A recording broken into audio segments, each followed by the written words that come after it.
Question है बेटा, the four arms of Maxwell AC bridge are as follows. AB and BC are non-inductive resistor of 100 ohm each. DA is standard variable inductor L and resistance 32.7 ohm, and CD comprises a standard variable resistor R in series with coil of unknown impedance.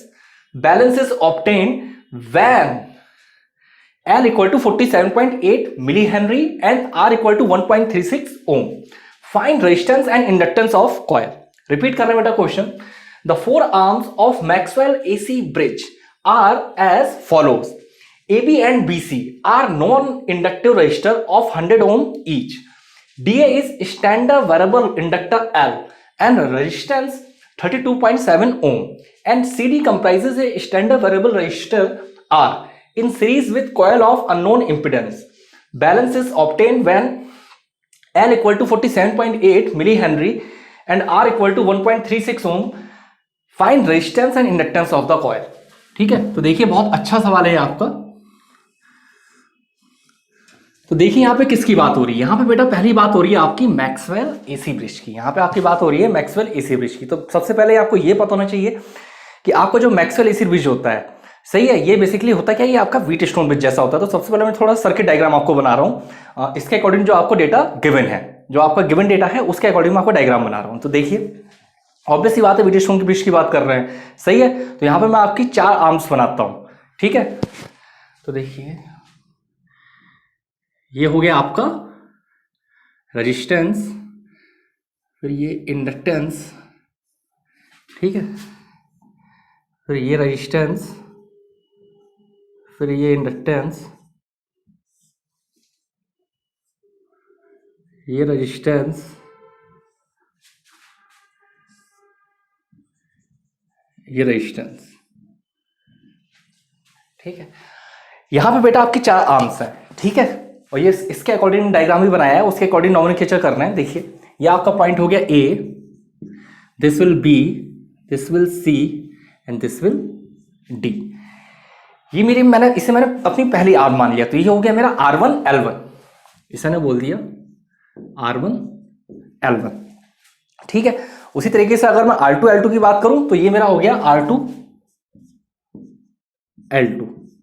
ठीक है, ऐसे ही मेरे 2 resistance और बचे. वो क्या बचे, R3 R4.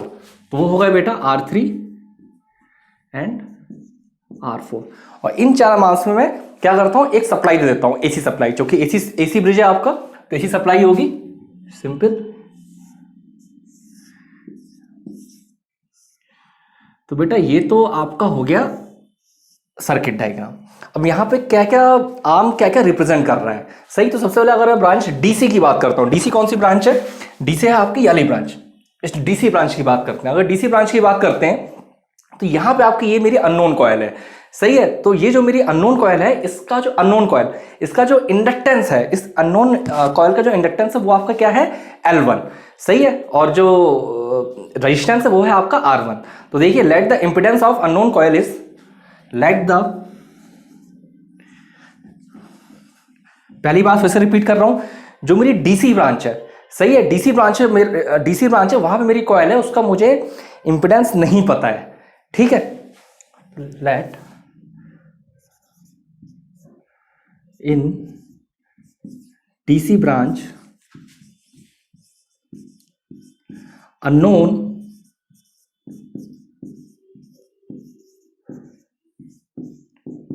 coil is connected. DC branch है मेरी अननोन कॉइल कनेक्टेड. ठीक है, अब इस अननोन इंपिडेंस की अगर मैं बात करूं तो ये अननोन इंपिडेंस क्या है, देखिए अननोन इंपिडेंस,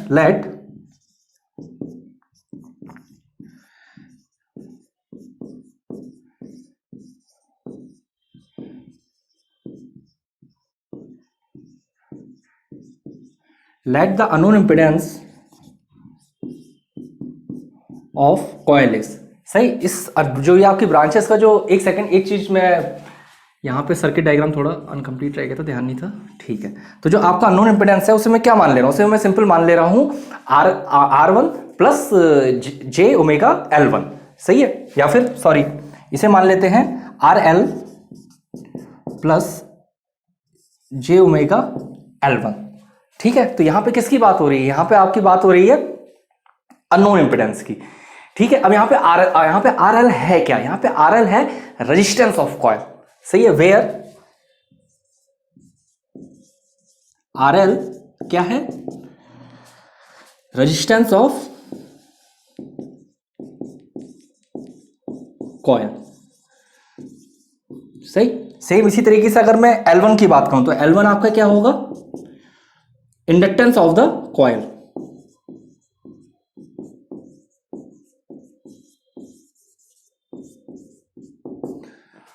ठीक है, चलिए इतनी बात हो गई। अब इसके बाद बात करते हैं ओमेगा। ओमेगा आपका बेटा क्या होता है? ओमेगा होता है आपका 2πf। ओमेगा होता है आपका 2πf। यहां पे f क्या होता है? f होता है आपका सप्लाई फ्रीक्वेंसी।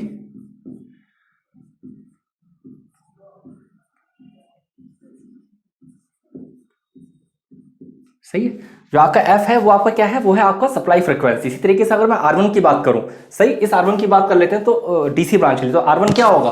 R1 होगा आपका R प्लस RL।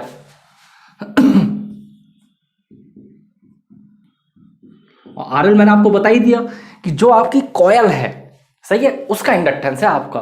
सही है, और यहां पे अगर मैं R1 की बात करता हूं, R1 है बेसिकली क्या? R1 है आपका total resistance of branch DC.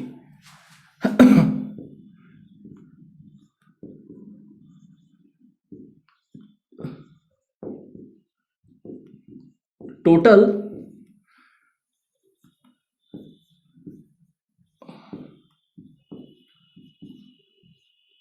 Resistance of branch DC.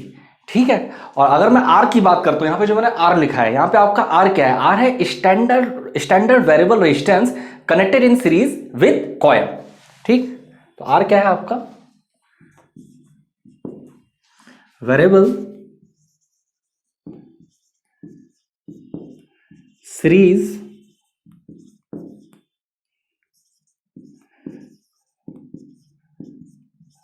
Resistance connected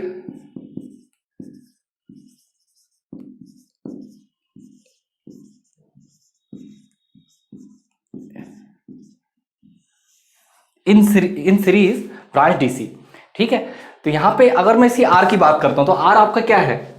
अगर आर की बात करें तो आर आपका यहां पे सवाल में गिवन है आर इक्वल टू 1.36 ओम। ठीक है, तो आर की वैल्यू क्या है आपकी? 1.36 ओम। सही है, और ये किस कंडीशन में होगा? ये आपका होगा बैलेंस कंडीशन में। सही है, तो एट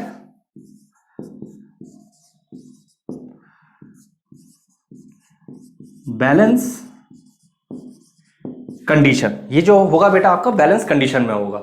सही है, अब बैलेंस कंडीशन में देख लेते हैं कि आप R1 की वैल्यू कैसे निकालोगे। तो देखिए, नाउ एट बैलेंस कंडीशन, दरअसल मैं इसी थोड़ा सा छोटा छोटा लिख रहा हूं जिससे एक ही बार में पूरा सवाल हो जाए, लेकिन शायद रफ करना पड़ सकता है। चलिए देखते हैं। नाउ एट बैलेंस कंडीशन,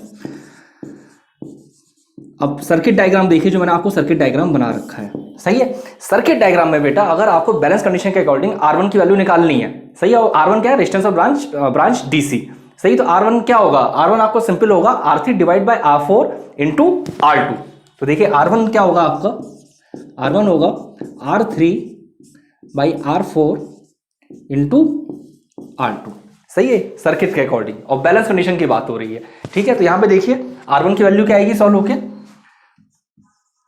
यहां देखिए, यहां पे आपकी अगर मैं R3 की बात करता हूं तो R3 की वैल्यू क्या होगी? R3 की वैल्यू आपकी 100 ओम हो गई। ठीक है, उसके अलावा अगर मैं R4 की बात करता हूं तो R4 की वैल्यू आपकी क्या होगी? R4 की वैल्यू भी आपकी 100 होगी। ठीक है, और उसके अलावा बेटा मैं अगर बात करता हूं आपकी R2 की, तो R2 की वैल्यू क्या होगी?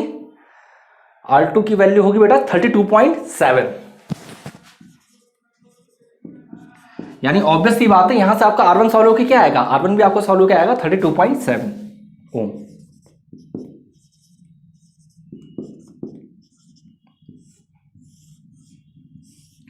जो आपका R1 की वैल्यू सॉल्व होकर आएगी वो क्या आएगी? 32.7 ओम। सही है। अब मेरा मैंने क्या बोला था, जो मेरा R1 है, R1 क्या है, R1 है मेरा R प्लस RL। अब क्योंकि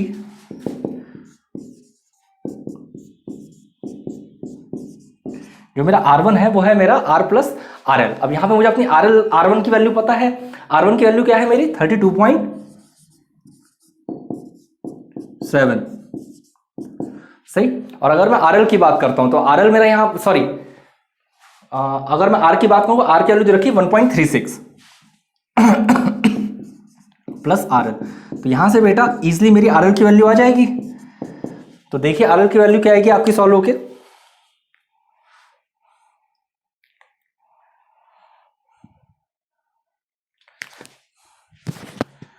32.7 माइनस का 1.36 इक्वल टू 31.34 ओम।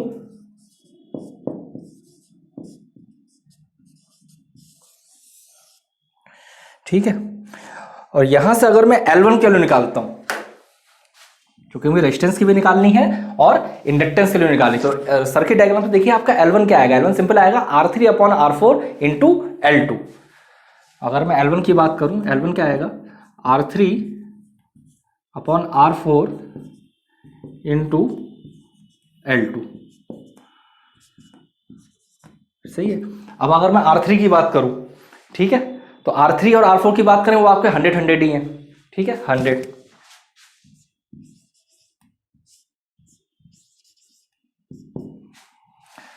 और अगर L2 की बात करते हैं, सही है, तो यहां पे आपके L2 की वैल्यू क्या होगी, L2 की वैल्यू आपकी है 47.8 मिली हेनरी।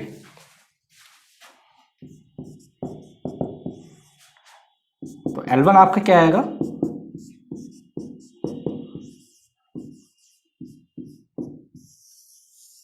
ठीक। तो सिंपल आपका क्वेश्चन था, सिर्फ थोड़ा सा न्यूमेरिकल बेस था और आपको मैक्सवेल ब्रिज पता होना चाहिए। मैक्सवेल ब्रिज आपका बेसिकली ये जो आपका मैक्सवेल ब्रिज होता है, ये आपका एक ऑब्जेक्टिव में क्वेश्चन पूछा जाता है किसका आपका मॉडिफिकेशन होता है। तो मैक्सवेल ब्रिज बेटा आपका व्हीट स्टोन ब्रिज का मॉडिफिकेशन होता है, ठीक है। और इसी बैलेंस कंडीशन में आपको सारी कंडीशन पता होनी चाहिए। अब ये क्वेश्चन बेटा आपका ऑब्जेक्टिव पॉइंट ऑफ व्यू से बहुत ज्यादा इंपॉर्टेंट है, ठीक है। देखिए इस सवाल की अगर बात करूं तो आपको डायरेक्ट सवाल में सर्किट डायग्राम दिया हो सकता है, आपको नहीं दुनियादारी दे रखी है, आपको सीधे मैक्सवेल ब्रिज दे रखा है, आपको पूरा सर्किट डायग्राम भी दे रखा है और इसके ऊपर सारी वैल्यूज भी लिख रखी है, सही है। इसके ऊपर सारी वैल्यूज लिख रखी है और डायरेक्ट आपसे पूछा जाए कि भाई बैलेंस कंडीशन में L1 की वैल्यू बताओ, सही। और L1 आपका क्या होगा, L1 होगा unknown inductance of the coil, सही। तो L1 की वैल्यू क्या होगी बैलेंस कंडीशन में, R3 upon R4 into L2। आपको सीधे R3 की वैल्यू दे रखी होगी, सीधे R4 की वैल्यू भी दे रखी होगी, आपको L2 की वैल्यू भी दे रखी होगी और आज से पूछेंगे बैलेंस कंडीशन में आप बताइए बेटा कि आपकी L1 की वैल्यू क्या होगी, सही। तो वही कहने का मतलब है, क्वेश्चन को सिर्फ सब्जेक्टिव नजर से मत देखो, इन क्वेश्चंस को आप अपना ऑब्जेक्टिव नजर से भी देखो, क्योंकि आपका मेन फोकस किस चीज का है, आपका मेन फोकस है कि किस क्वेश्चन से बेटा आप कितना आपको सीखने को मिल रहा है। अब यहां इस सवाल में कोई भी रॉकेट साइंस नहीं था, सिंपल बैलेंस कंडीशन वाली कहानी थी कि अगर बैलेंस कंडीशन आपको पता है तो कोई दिक्कत वाली बात नहीं है, ठीक है। तो अगर बैलेंस कंडीशन में आपको अपना L1 और ये R1 के लिए निकालनी आ रही है तो ये सवाल आपके लिए बहुत आसान है। मे बी पॉसिबल, शायद मैंने तो ये 2-2 घंटे लेक्चर बनाया है, लेकिन शायद ये पार्ट वाइज अपलोड हो रहे हैं, सही है। तो आप पूरे एक लेक्चर को पार्ट वाइज जैसे अपलोड हो रहे हैं तो दोनों लेक्चर को मिला के देखा करो, क्योंकि मैंने जो लेक्चर डिजाइन करे थे वो मैंने सिंगल लेक्चर के लिए करे थे। तो जो मेरी लेक्चर की स्टार्टिंग होती थी वो कैसी होती थी, ऑब्जेक्टिव क्वेश्चन से, उसके बाद में सब्जेक्टिव पे जाता था जिससे मैं आपको ऑब्जेक्टिव समझाता था। लेकिन अभी शायद लेक्चर मेरे पार्ट वाइज अपलोड हो रहे हैं, तो ऐसा मत सोचना कि ऑब्जेक्टिव सीरीज नहीं है, आपकी सब्जेक्टिव सीरीज है, सही है। सीरीज बेटा आपकी ऑब्जेक्टिव ही है। चलिए नेक्स्ट क्वेश्चन देखते हैं इसके बाद। Genic Prime is the new features by Genic Education where you will get 450 plus video series questions explanation, Prime Facebook group for doubt solving, assignments, live sessions and many more. If you are interested then visit website and join quickly. For any query call on 9837933283. Question है बेटा, a CRO screen has 10 divisions on horizontal scale. If a voltage signal 5 sin 314t plus 45 degree is examined with a line based setting of 5 millisecond per division, find number of cycles of signal displayed on the screen. Repeat कर रहा हूं, a CRO screen has 10 divisions on horizontal scale. If a voltage signal 5 sin 314t plus 45 degree is examined with a line based setting of 5 millisecond per division, find number of cycles of signal displayed on the screen. तो देखिए बहुत बढ़िया सवाल है, ये आपका CRO का है, ठीक है।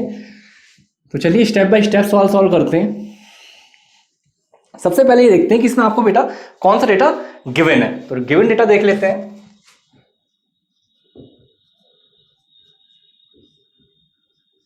अगर गिवन डेटा की बात करते हैं तो देखिए horizontal scale division of cross screen, वो आपको यहां सवाल में क्या दे रखा है, वो आपको दे रखा है 10 डिवीजन, सही, वो आपको क्या दे रखा है 10, ठीक है। Horizontal scale division of cross screen, horizontal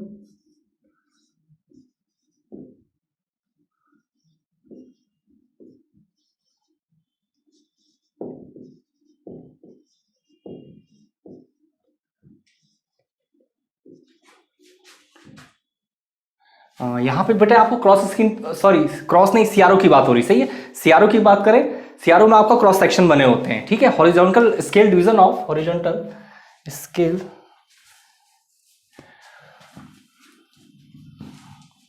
cross बोल लीजिए, सीआरओ बोल लीजिए, उससे फर्क नहीं पड़ रहा है। हॉरिजॉन्टल स्केल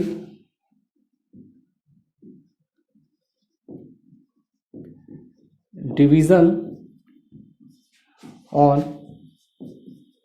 सीआरओ स्क्रीन, बेटा आपको क्या दे रखा है, ये वैल्यू आपको दे रखी है 10, सही है, ये आपको 10 दे रखा है। वैसे अगर मैं आपको बोलूं लाइन बेस्ड सेटिंग, तो लाइन बेस्ड सेटिंग क्या दे रखी है आपको बेटा सवाल में 5 मिली सेकेंड पर डिवीजन, ये आपको क्या दे रखा है लाइन बेस्ड सेटिंग, लाइन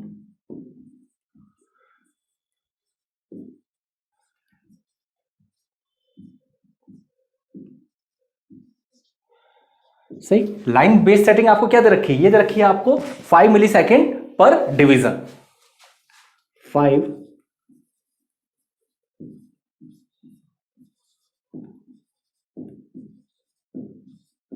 सही है, ये आपको लाइन बेस्ड सेटिंग दे रखी है। उसके अलावा अगर मैं वोल्टेज सिग्नल की बात करूं तो वोल्टेज सिग्नल आपको क्या दे रखा है 5 साइन 314t प्लस 45 डिग्री। तो वोल्टेज सिग्नल जो आपको दे रखा है वो दे रखा है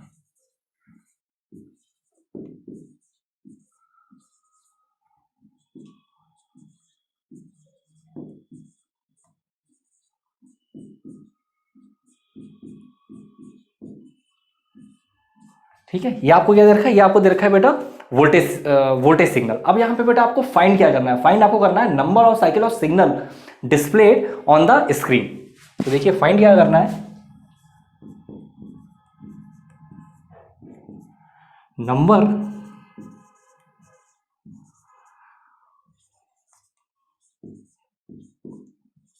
और cycles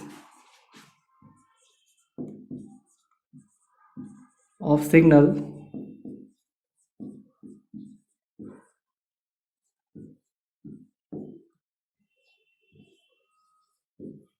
displayed on the screen, सही। अब चलिए इसे सॉल्यूशन देखते हैं।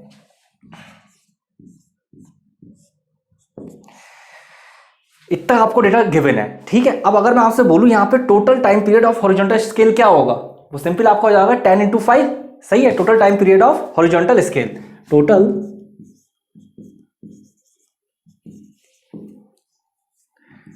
टाइम पीरियड ऑन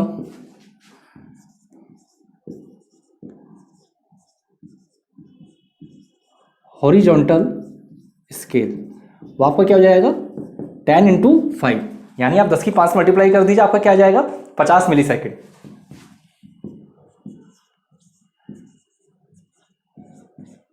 सही है, ये आपका 50 मिली सेकेंड आ जाएगा। वैसे अगर मैं वोल्टेज सिग्नल की बात करूं तो वोल्टेज सिग्नल क्या आएगा,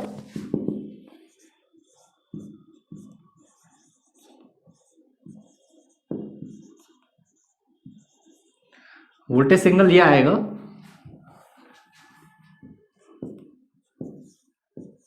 5 sign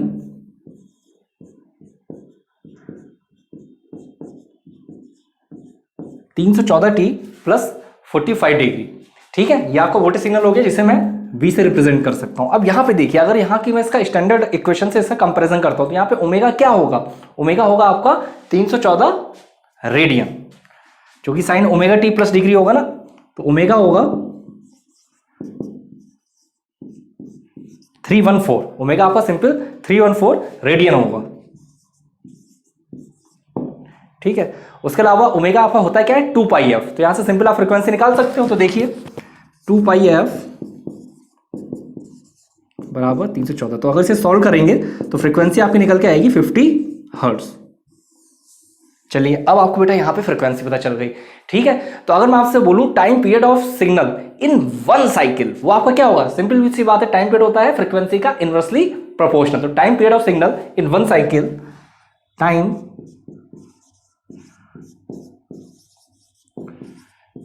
period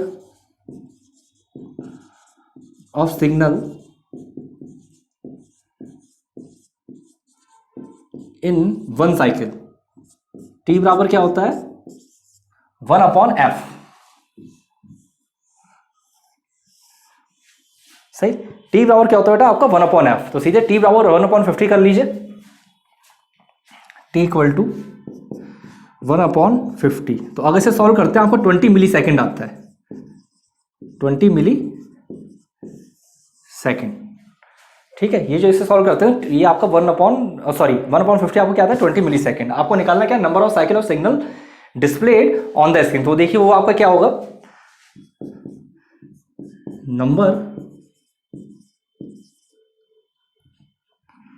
number of cycle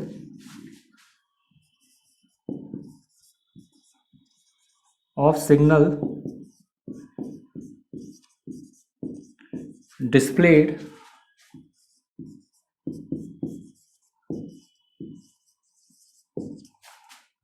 on the screen, सही।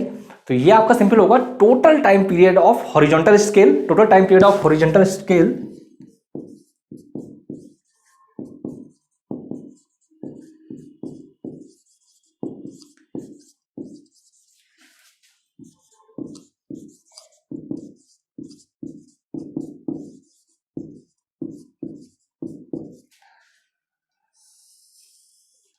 Total time period of horizontal scale, और रेशियो क्या होगा total time period of signal in one cycle, total time period of signal, total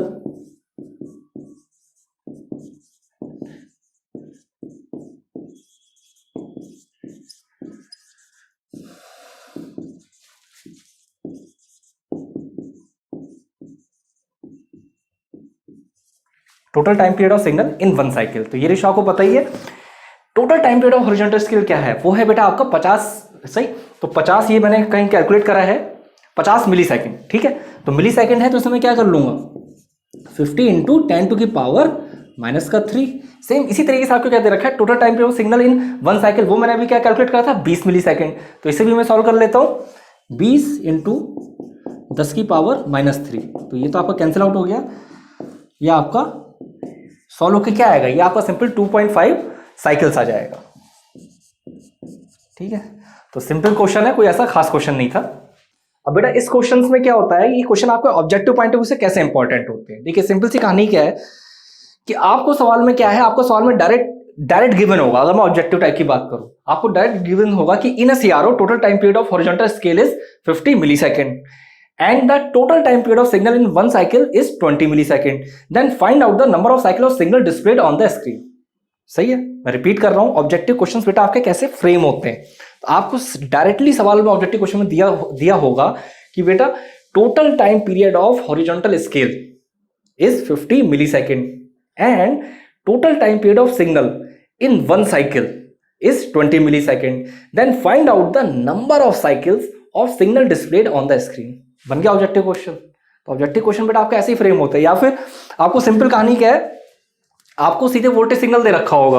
यहां पे मैंने जो वोल्टेज सिग्नल लिख रखा है, आपको डायरेक्ट वोल्टेज सिग्नल दे रखा होगा कि भाई ये आपका गिवन वोल्टेज सिग्नल है, ठीक है। अब ये आपका गिवन वोल्टेज सिग्नल है, तो यहां पे आप सीधे फाइंड आउट करिए फ्रीक्वेंसी की वैल्यू, सही। तो आपको स्टैंडर्ड क्वेश्चन पता है, सही। तो ओमेगा बराबर क्या है 314, ओमेगा क्या होता है, ओमेगा होता है आपका 2 पाई एफ, 2 तो 2 रहेगा, पाई की वैल्यू आप 22/7 रख लो या फिर 3.14 रख लो, बात एक ही है, ठीक है। तो वहां से आप डायरेक्ट फ्रीक्वेंसी वैल्यू निकाल लोगे। तो फिर से अगेन हर क्वेश्चन के बाद जो मैं रिपीट करता हूं कि जो सब्जेक्टिव क्वेश्चंस भी होते हैं उनसे बेटा ऑब्जेक्टिव क्वेश्चंस आपके फ्रेम होते हैं, ठीक है। तो अगर कोई भी आपको ऑब्जेक्टिव टाइप एग्जाम में निकालना है तो ऑब्जेक्टिव टाइप एग्जाम निकालने के लिए ऐसा नहीं है कि सिर्फ ऑब्जेक्टिव क्वेश्चंस करके ही एग्जाम निकलेगा, क्योंकि बच्चों की टेंडेंसी क्या होती है कि सीधे जैसे जेबी गुप्ता हो गया, अच्छी किताब है, बहुत अच्छी किताब है नो डाउट, सीधे 15,000 क्वेश्चन रट लिए। तो ऐसे काम नहीं चलेगा रटने वाले काम से, सही। भले ही नंबर ऑफ क्वेश्चंस कम रखो, कोई दिक्कत नहीं है। अब जैसे मैंने आपको ये सवाल कराया है, तो इस सवाल में जो मैंने आपको इंपॉर्टेंट फॉर्मुलेज लिखा है, इन्हें बेटा आप अपने नोट्स में प्रॉपर मेंटेन करो, सही है। नोट्स अलग होने चाहिए और ये न्यूमेरिकल्स क्वेश्चंस अलग होने चाहिए, है ना। आपको भी काफी थ्योरी भी कराऊंगा, ऐसी कोई बात नहीं है, लेकिन नोट्स आपके अलग प्रिपेयर होने चाहिए और थ्योरी आपकी अलग प्रिपेयर होनी चाहिए। चलिए अब इसके बाद नेक्स्ट सीधा कुछ ऑब्जेक्टिव क्वेश्चंस पे आते हैं। यहाँ बेटा 4 क्वेश्चंस लिख रखे हैं मैंने, ये आपके लेक्चर के आज के आखिरी क्वेश्चंस हैं और न्यूमेरिकल्स बहुत सारे कराए, सही है।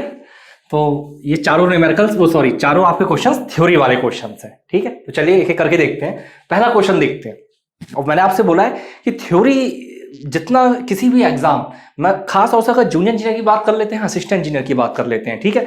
अगर जूनियर इंजीनियर असिस्टेंट इंजीनियर की बात कर लेते हैं तो जितना इंपॉर्टेंट आपका न्यूमेरिकल वाला पोर्शन है उतना ही इंपॉर्टेंट बेटा आपका थ्योरी वाला पोर्शन है, ठीक है। क्योंकि आप लोग टेंडेंसी रहती है कि बेटा न्यूमेरिकल में बहुत ज्यादा कंसंट्रेट करते हो, अच्छी बातें करनी चाहिए, लेकिन थ्योरी पे ही बेटा कंसंट्रेट करो, सिर्फ न्यूमेरिकल से पेपर नहीं क्लियर होने वाला है, ठीक। चलिए क्वेश्चन देखते हैं। Which of following is not true about AC power transmission? A है आपका power can be generated at high voltage, B है आपका voltage can be easily step up and step down, C है आपका effective resistance during transmission is low, ठीक है। चलिए फिर से रिपीट कर रहा हूं क्वेश्चन, अगर फॉन्ट साइज में दिक्कत आ रही है आपको। Which of following is not true about AC power transmission? A है आपका power can be generated at high voltage, B है आपका voltage can be easily step up and step down, C है आपका effective resistance during transmission is low. चलो which of following is not true, तो इसमें आपका कौन सा ट्रू नहीं है? Effective resistance during transmission is low, ठीक है।